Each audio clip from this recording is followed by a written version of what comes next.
GBNews has obtained messages sent on a WhatsApp group between 275 MPs, which show one member's view of Marcus Rashford. Natalie Elphicke, the Conservative MP for Dover, WhatsApped the group saying they lost. Would it be ungenerous to suggest Rashford should have spent more time perfecting his game and less time playing politics? Well, to discuss this is Diane Abbott, Labour's MP for Hackney North and Stoke Newington, a lifelong campaigner against racism. I still remember her coming to my university when I was a student, and she went into politics and reached the dizzy heights of the tops of the Labour Party in between. So we're very grateful to you for coming into the studio. What do you make of this? It was a private message, but it was to 265 MPs or whatever.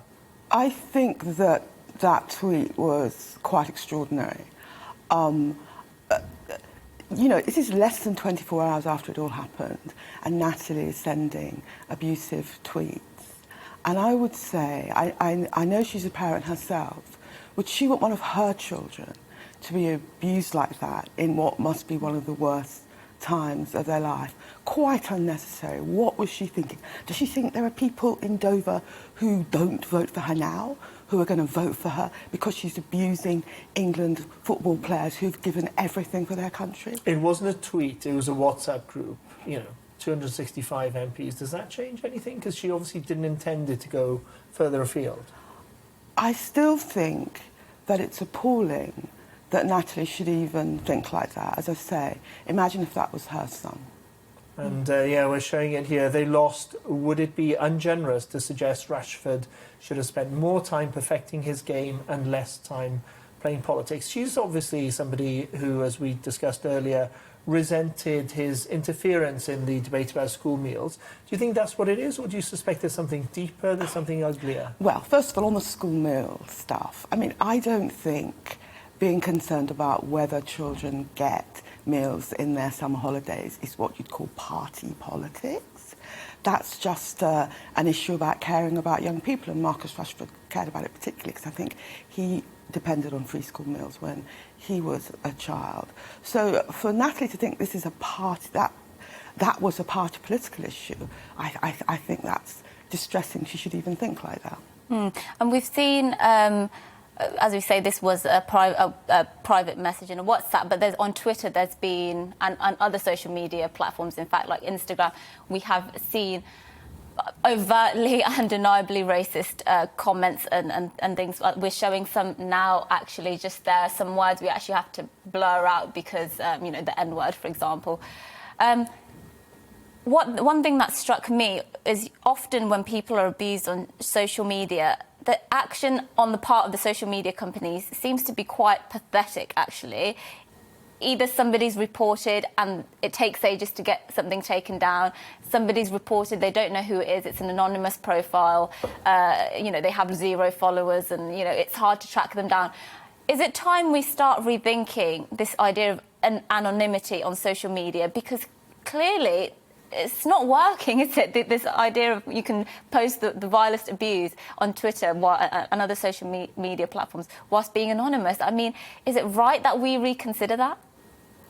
I've had more abuse on social media than any other woman MP for some years now. And I think that although people ought to be able to post under a pseudonym or whatever, the actual social media company should hold their name and address. So when they post this type of abuse, the police can come after them, and if necessary, they can be prosecuted. Absolute anonymity on social media has had its day because people have abused that. And it's the racist abuse. It's also some of the misogynist and violent abuse you see. Absolute anonymity on social media has had its day. The companies need to know the names and addresses of the people that are posting. I saw an analysis of, you know, political abuse on social media, and you topped it in terms of being, you know, the worst victim of misogyny and racism. To what extent does it worry you in the end? And what we saw here was a sense of we're all in it together, a fantastic gang of, you know, young men, very well adjusted, really bringing England and to a certain extent the whole of the UK together. And yet when it goes wrong, when they just miss that final, literally a penalty, but they missed the World Cup, this ugliness rears its horrific head so quickly. It suggests that, you know, it's only skin deep. I was disturbed when, as you say, when it just went wrong, right literally at the last minute. All of this horrible, ugly racism erupted, and we really need to look at ourselves as a society. I would also say this, that one of the things that concerns me about this type of abuse online of footballers, of politicians, of whoever, is it's quite unnerving for young people coming up. I mean, I've had young women come and work in my office and see some of the stuff that I get and be really put off the whole idea of being in public life. And how must those young footballers feel? What should Natalie do at this point? Do you encourage her to publicly sort of apologise more than that? Natalie should apologise. As I say, imagine if that was her child and somebody, even in a group of, how many people did you say? 270. Yeah, even, how would you feel if that was her child and somebody was talking about them like that less than 24 hours after it all happened? We must say we did approach Natalie for comment, and she hasn't responded as of yet. But I suspect some people might say, well, she was just making a point that celebrities shouldn't be political. That's all she was doing. I mean, what would you say to that? Well, first of all, I don't think... Marcus Rashford is 23. I have no idea how he votes. I don't think he was being political. He's concerned about children having 3 meals a day during their school holidays. Do you think it's the taking the knee and that whole debate? Do you think that's what sort of got to her a little bit? There's no excuse. No excuse for Natalie. You cannot talk about a young man, a 23-year-old young man, who has given everything for his country. You cannot talk about him like that, even in a closed group, and she should apologise.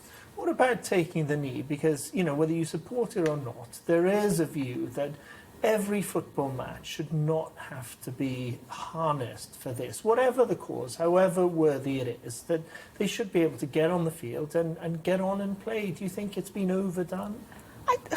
Why is it a problem if people want to make it clear that they're opposed to racism? We should all be opposed to racism. But then you could have footballers encouraged to sort of clap for the NHS when they get on, or sort of, you know, bow for cancer. There's an endless list of good causes, isn't there? It's not just racism that we care about. It's powerful. We are talking about racism, and I think, as Gareth Southgate was saying, it's important that England's footballers are able to take a position on something like this. And it's important as well that they're able to support each other, the black footballers and the white footballers. That was one of the great things about all of this. So, of course, English footballers should be able to speak out on moral issues, and they obviously feel strongly about racism. So it's not an excuse for the perpetrator, but for the victim. Sometimes it is the making of someone, something that is in adversity. You produce the strength that takes you to other places. Gareth Southgate himself, a fantastic example of redemption. What is your advice to these young men now who are clearly hurting today, but as you went through a lot of pain, you know, on your political journey, what is your advice to them today that this will ultimately make them stronger? I'm sure that it will make them stronger, because these things do make you stronger, but I still think they shouldn't have to put up with this level of abuse when they've done so much and given so much for their country. And if you were in government today, what would be your priority in terms of tackling this? Because it does seem like such a minefield, and you almost don't know where to start, because as we were hearing, you know, billions of people on I think 2 billion on Facebook alone or something like that. Where do you start by tackling this problem of online abuse? You start with the social media companies. You start by putting pressure on them to actually start taking down some of these abusers and to do away with... I'm not saying do away with anonymity when you actually put the stuff online, but the social media companies themselves should know who is posting, and the social media companies themselves should be prepared to report this to the police. You start with the... They are making millions. They're making millions, and they have more responsibility than allowing violent, racist, misogynists to post on their platforms with no sort of comeback.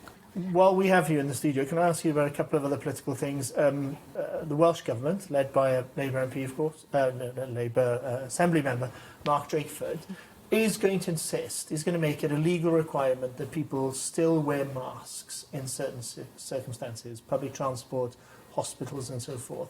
That is not what the government in England will insist upon after the 19th. Which is right? Do you think this should be a matter of choice in a week or two, or is Mark Drakeford right to sort of make it a matter of law? Mark Drakeford is right, because we're talking, it's all very well to talk about people's rights. We're talking about the possibility that very vulnerable people, ethnic minorities are particularly vulnerable around this issue. People who've got some form of cancer, or, you know, you're talking about very vulnerable people being exposed to risk, disease and possibly death. And it's not just a matter of an individual's civil liberties.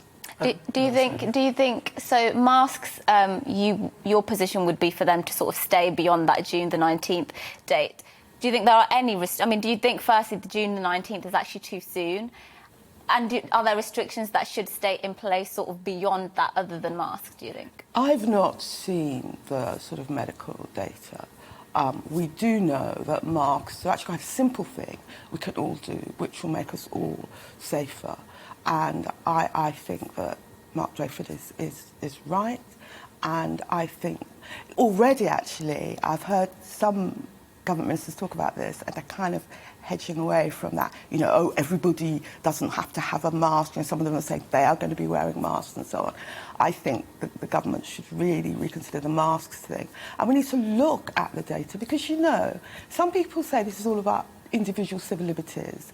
I think it's about public health and the safety of the wider community, particularly more vulnerable people. But at some point we have to go back to individual responsibility, do we not? We cannot be infantilized and live in a world where we look to the government and to Boris Johnson, of all people. This is what gets me about people on the left. They look to Boris Johnson to tell them how to live their lives. I mean, come on. This isn't about how I live my life. This is about, literally, for some people, it'll be about life and death. But we all assessed risk before, didn't we? We didn't need the government to tell us whether it was safe to cross the road or not, and assessed whether we were capable of running in front of the traffic or not. We weren't dealing with COVID before. I mean... But there's always been killers. COVID is not the only killer. If we published the numbers today of the number of people today dying of cancer, dying of heart disease, dying of dementia, they would make the COVID figures today look minuscule, and yet we're distorting our whole way of life for one, at this point, killer of a small number of people versus those big killers. You wouldn't say it was a small number of people if it was one of your relatives who had either died, or very many more people suffering from long COVID. We just have to agree to disagree.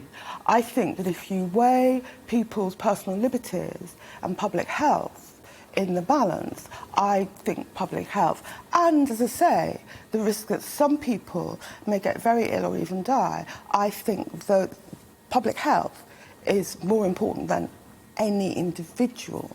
Very, very quick one. Is Keir Starmer out of the woods after that by-election victory? He's a fellow North London sort of frontbencher. Oh, of course he's out of the woods. Keir Starmer is going to be the next Prime Minister of this country.